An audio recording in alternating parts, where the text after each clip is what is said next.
So looking at that a career graph whatever I feel like it is good for me. So Trimukha బాగానే మంచిగా నాకంటూ జీవితాంతం నిలబడిపోయే గుర్తుండిపోయే subject అవుతుంది అని నేను అనుకుంటున్నాను.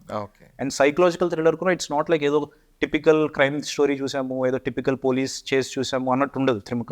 When you watch the movie you will also realize దీని అమ్మాయి ట్విస్ట్ ఏంటి ఇలా పెట్టారు అని ఒక చిన్న అదైతే మాత్రం వస్తుంది. దట్ ఈస్ సంథింగ్ వీఆర్ అంటే సెన్సర్ వాళ్ళు కూడా మనోడిని పిలిచి అదేంటిది ఎండింగ్లో ఏదో ఒకటి వదిలేశారు అదేంటిది లీడ్కి అని. ఫస్ట్ హాఫ్ ఇంటర్వెల్ బ్లాక్లో కూడా ట్విస్ట్ మంచిగా ఉంటుంది.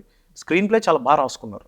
సో డెఫినెట్లీ బాగా మైండ్ ట్విస్టింగ్ అని ఉంటారు కదా, ఇదేంటిది ఆ కైండ్ ఆఫ్ ఇది బాగా వస్తుంది. సో ఆ యాంగిల్లో ఇలాంటి మూవీ పట్టడం అనేది ఐ ఫీల్ ఐమ్ బ్లెస్డ్.